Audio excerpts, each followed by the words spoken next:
नमस्कार, स्वागत है आपका न्यूज चक्र में। मैं अभिसार शर्मा। न्यूज चक्र में आज ये दो चेहरे कटघरे में हैं। देश के गृह मंत्री अमित शाह और दिल्ली के मुख्यमंत्री अरविंद केजरीवाल। दरअसल दिल्ली के मुख्यमंत्री अरविंद केजरीवाल को तो हर कोई कटघरे में खड़ा कर देता है। अमित शाह को कटघरे में खड़ा करने की हिम्मत कुछ ही पत्रकारों में है। मगर ये दोनों मुद्दे आज हम आपके सामने लेकर आ रहे हैं और आपके समक्ष रखना चाहेंगे। सबसे पहले हम बात करना चाहेंगे अमित शाह की।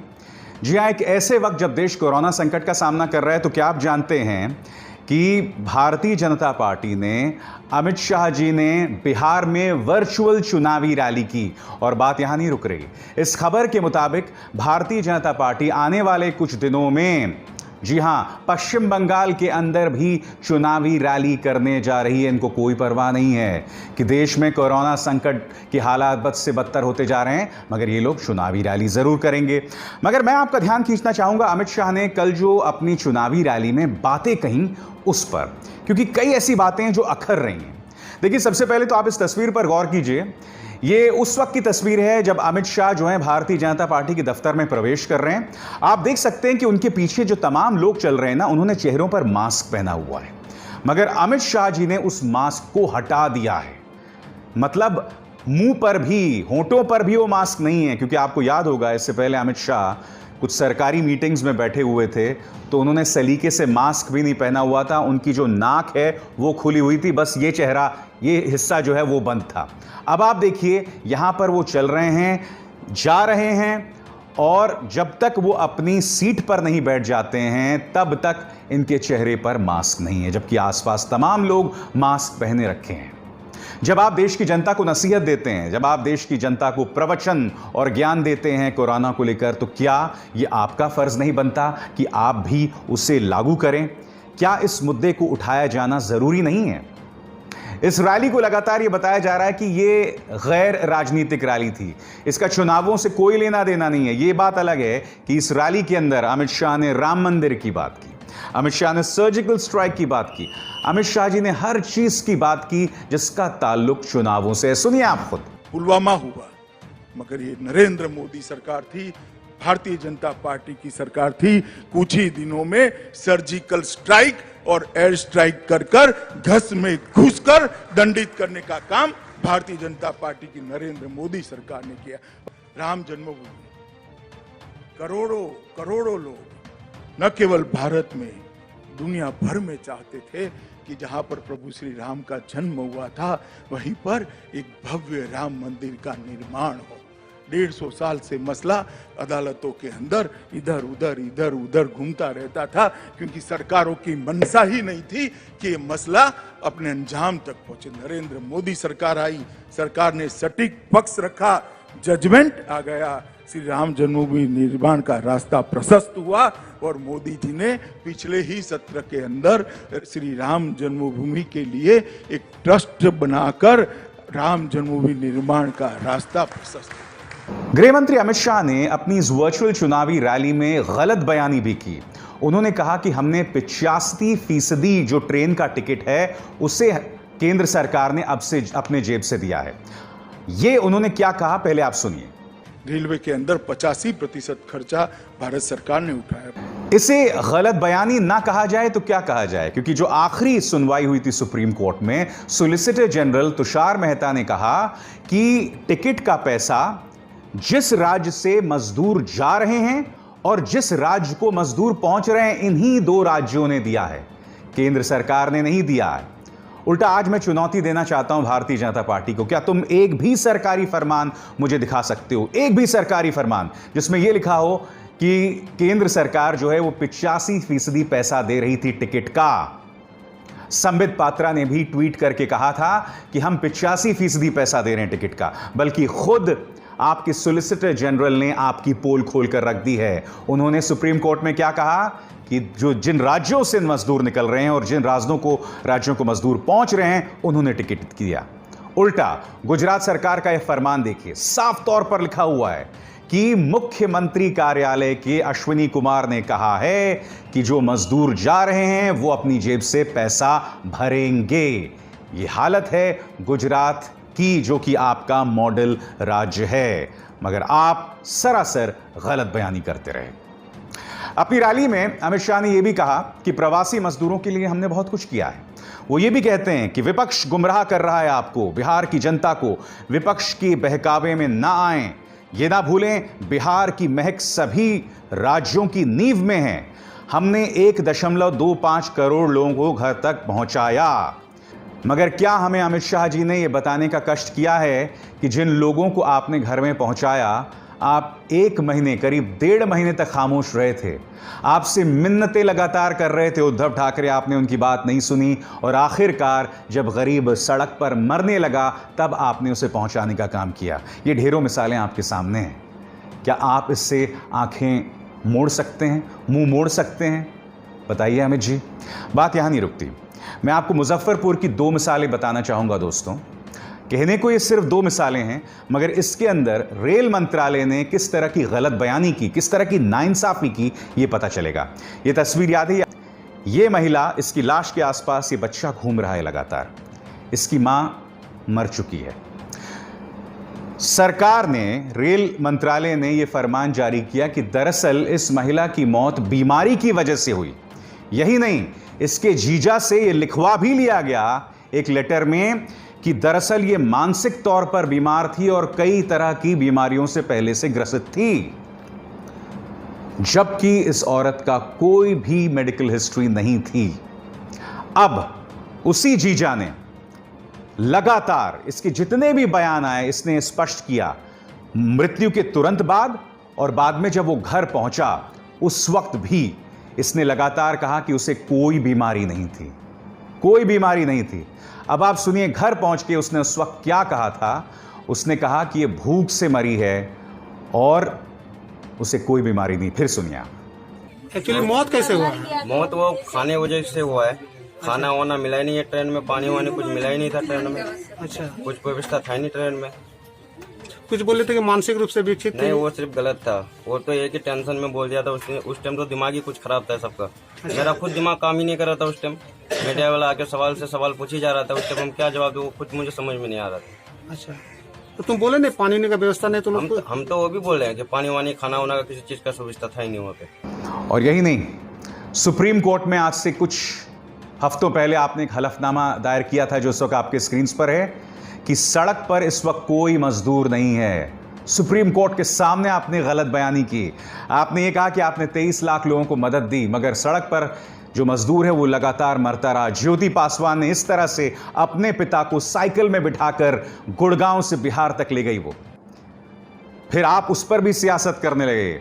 आपने कहा कि इसे साइकिलिंग प्रतियोगिता में शामिल किया जाए। यह बात अलग है, ज्योति पासवान ने सरकार के मुंह पर करारा तमाशा मारा ये कहकर कि मुझे कोई साइकिलिंग वाइकलिंग नहीं करनी, मुझे अपनी पढ़ाई पर ध्यान देना है। आप लगातार एक्सपोज होते रहे और आप ये दावा कर रहे हैं कि हमने मजदूरों की बात या ध्यान रखी। मजदूर लगातार सड़क पर था। गृह मंत्री अमित शाह ने बिहार को संबोधित की गई अपनी इस चुनावी रैली में, वर्चुअल चुनावी रैली में यह भी दावा कर दिया कि भारत की रक्षा नीति बेहतरीन रक्षा नीतियों में से है, सिर्फ अमेरिका और इस्राइल हमसे बेहतर हैं। उन्होंने यह भी कहा कि हमारी सीमाएं पहले से कहीं ज्यादा सुरक्षित हैं।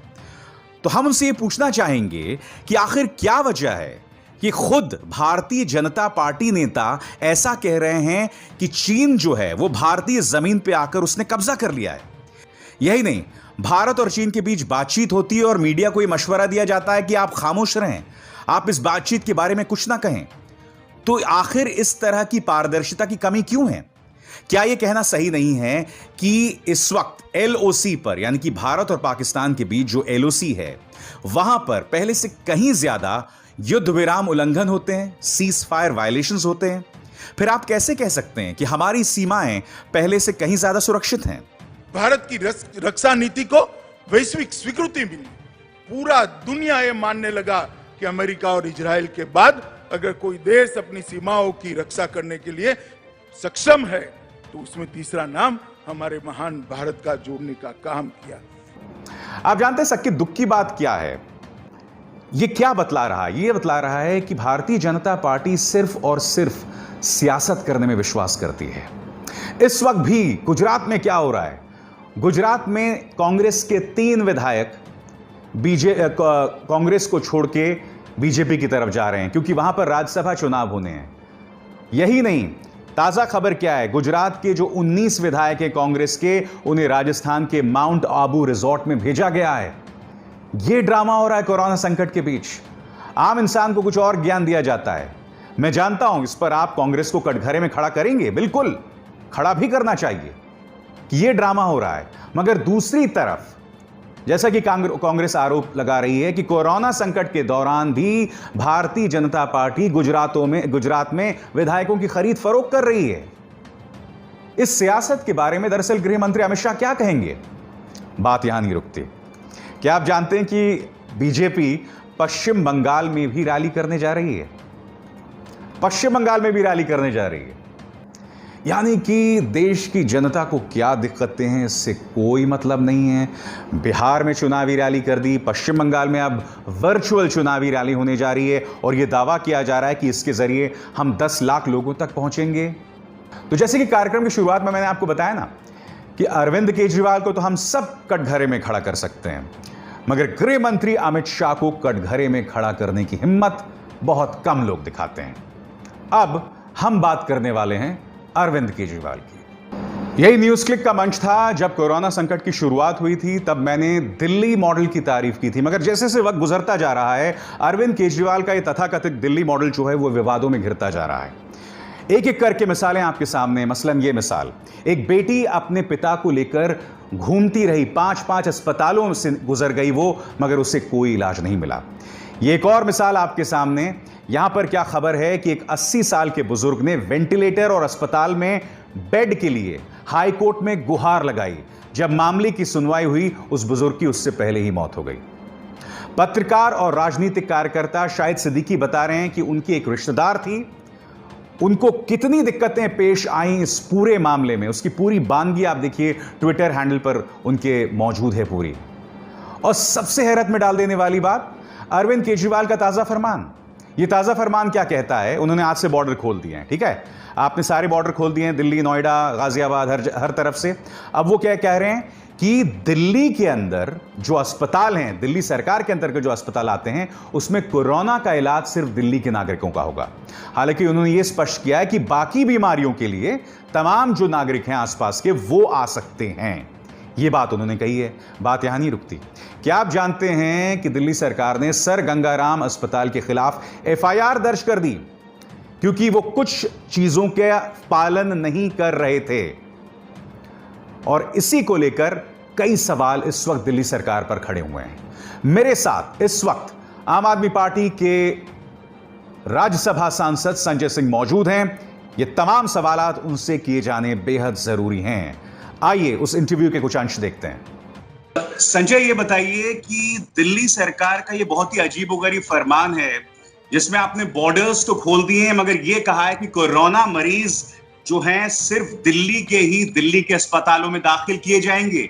ये कैसा तुगलकी फरमान है? देखिए अभिसार, मुझे लगता है कि इसको बाहरी वर्सेस दिल्ली वाले की दृष्टि से नहीं देखना चाहिए, और इसमें हम कोई भेदभाव कर रहे हैं इस दृष्टि से भी नहीं देखना चाहिए, बल्कि इस फैसले को मैनेजमेंट की दृष्टि से और विशेष परिस्थितियों में लिए गए निर्णय के तौर पे देखना चाहिए।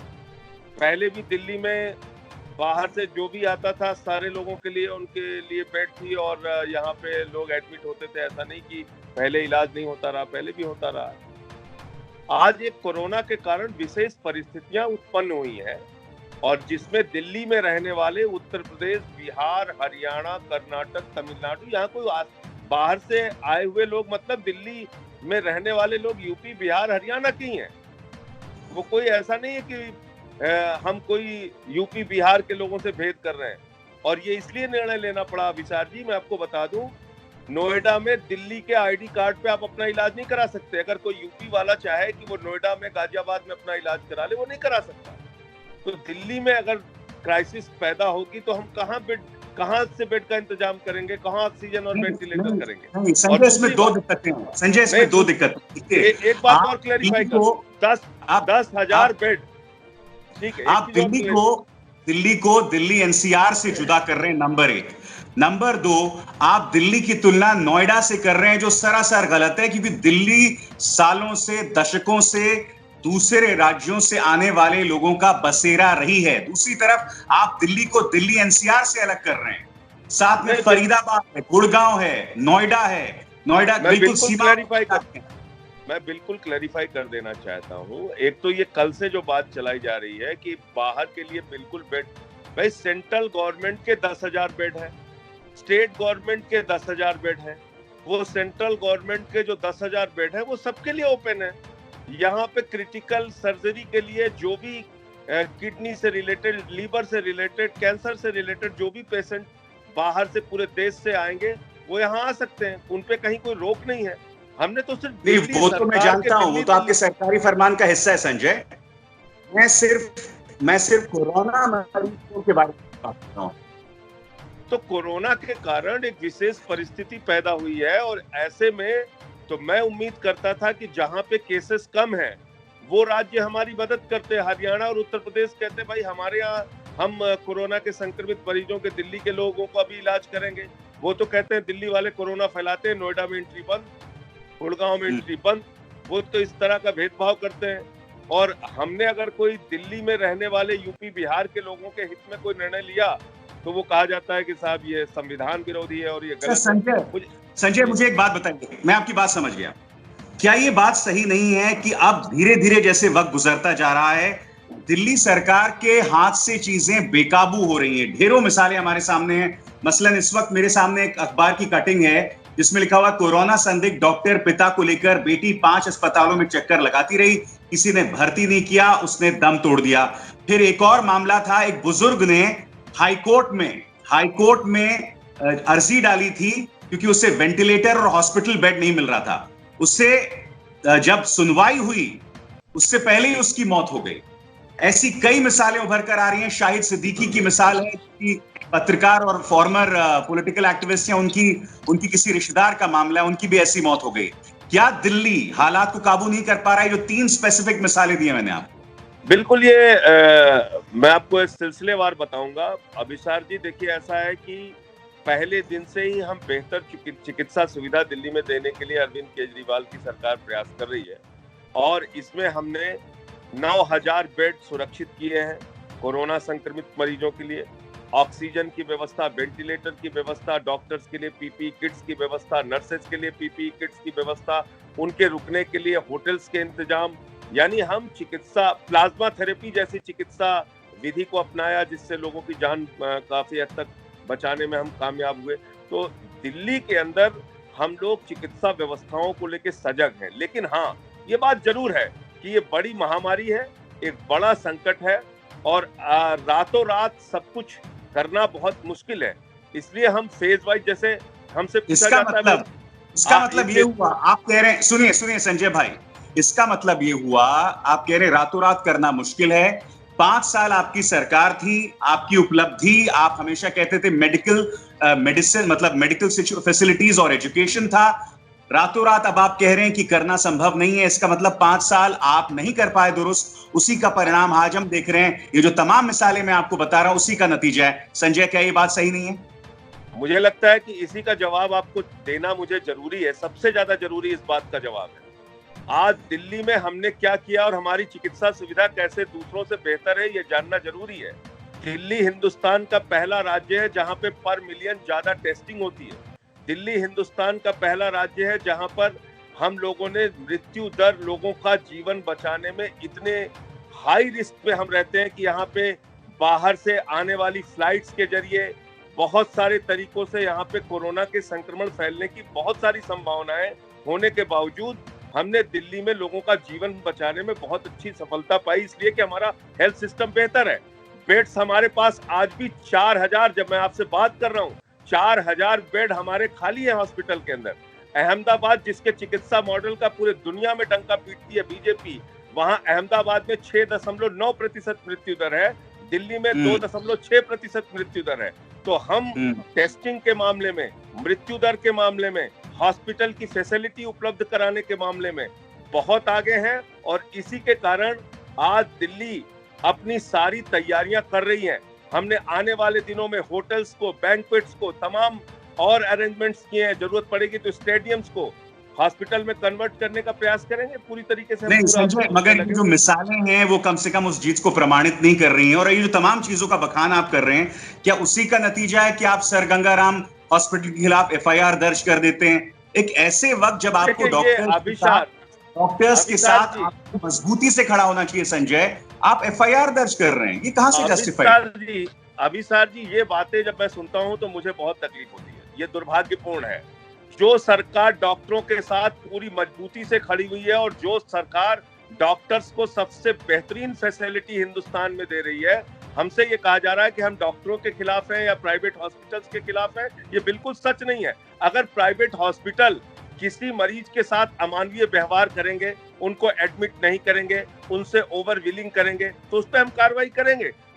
तो ये थे संजय सिंह, जिनसे हमने दिल्ली सरकार के इस दिल्ली मॉडल पर सवाल किए, जो लगातार विवादों में घिरता जा रहा है, जो इस वक्त कटघरे में है। कार्यक्रम को ज्यादा से ज्यादा लोगों तक पहुंचाएं, न सिर्फ इसे लाइक और शेयर करें, बल्कि वो बेल आइकन भी जरूर दबाएं। अभिसार शर्मा को दीजिए इजाजत। नमस्कार।